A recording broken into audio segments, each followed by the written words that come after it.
Alright guys, so I guess we'll start off with the mowers.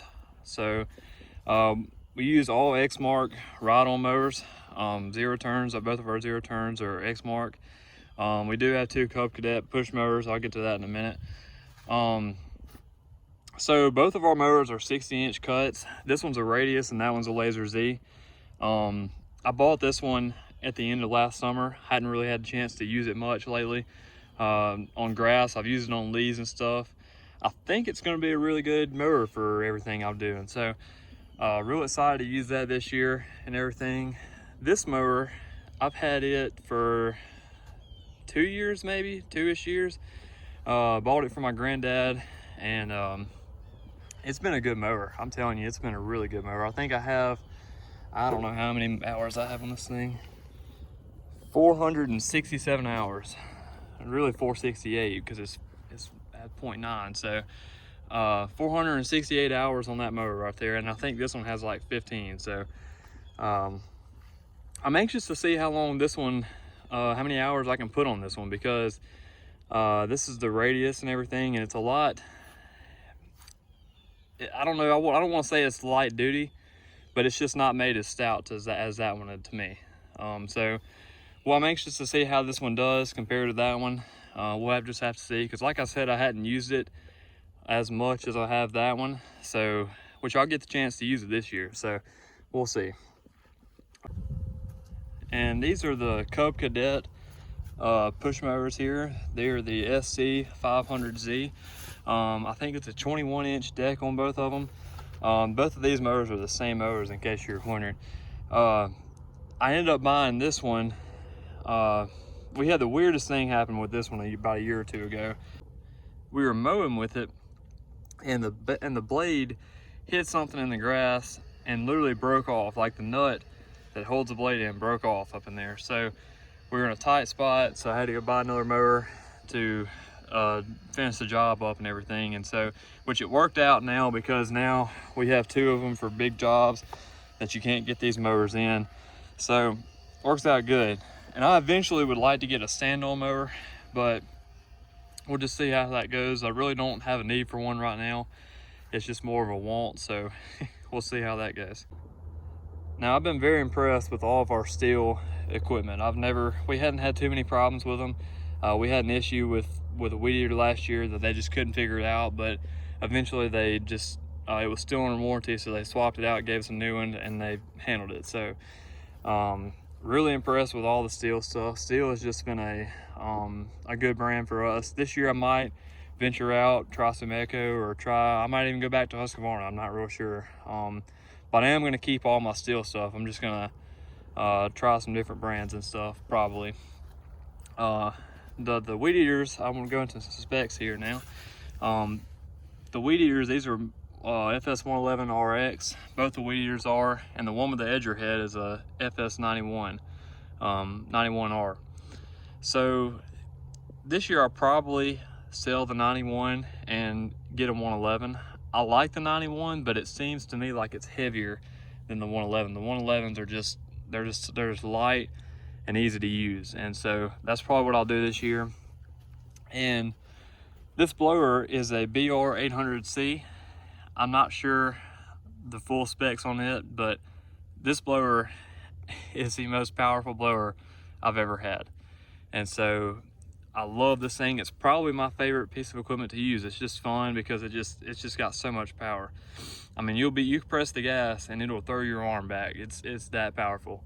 I'll try to do a video later on where you can really see the power of it, because it's crazy. Almost forgot to show you our HS45 hedge trimmers, steel. And these, I'm actually going to sell these this year and buy another pair. I'm doing a few upgrades this year. I'm doing that weed eater, I don't know if I mentioned that, and I'm getting another blower. I'm not selling that blower, I'm just buying another one to go with it. So I'm going to sell the 91 and get another 111, and I'm going to sell the HS45 and buy another HS45. So that's what we're going to do this year. And also I have some trailer upgrades too. I have a few racks and stuff I got already at the house. I just hadn't put them on yet, so you'll see that in the later on video. And so yeah, ooh, gotta show you this. This is our rigid impact wrench.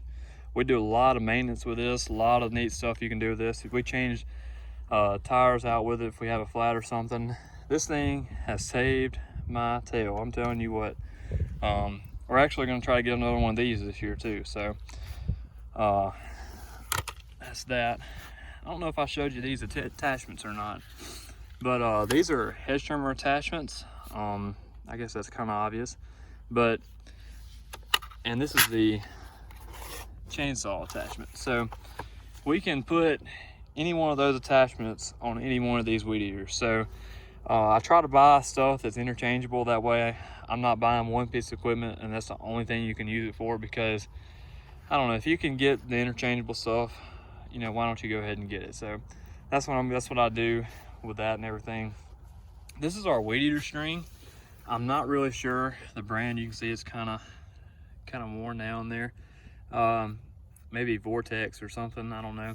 But I'll try to find the name on that later on maybe.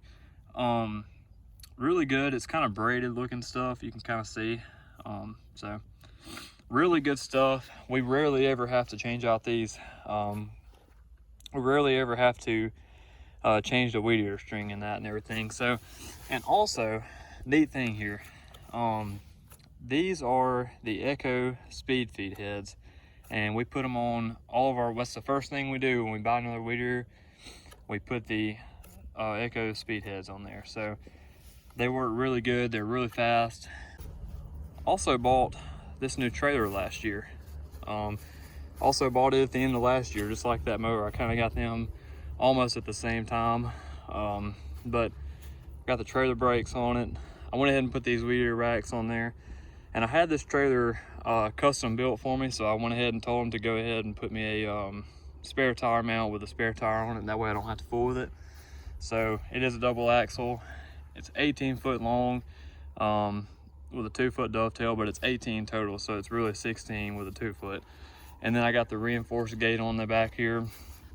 And the reason I got the reinforced gate is because my old trailer didn't have it, and when I'd ride the mowers up it, this mesh stuff right here would bend in. The mowers just weigh so much and it just bent it in, so, and I ended up having to reinforce it. So when I got the new trailer, I went ahead and told them just to go ahead and reinforce the gate right out the door. So there you go. So that's it. That is our 2021 setup. I hadn't said anything about this the whole video. I just now thought about it. This is our traffic cone. We carry it with us in case we are on the side of the road, and we put it on the outside of the trailer, like the roadside. That way cars know to stay far enough away from our trailer where they don't hit us or anything. And so that's one of the cones sitting there. I just wanted to explain that. I didn't really say anything about it. So in case you're wondering, that's one of the cones there and everything. So real excited about this year. Gonna be a good year. Already have some new clients lined up, and so yeah, it's gonna be a good year. Hopefully it'll be a lot bigger than last year. We had 55 last year. This year we're shooting for probably, I don't know, 65, 75. It just depends on what I can take on depending on school and everything. So we'll just have to see how that goes and everything. Hopefully we can get up to 75, maybe even 80 this year. We'll just see. So there you go. Appreciate you watching. Remember to like and subscribe.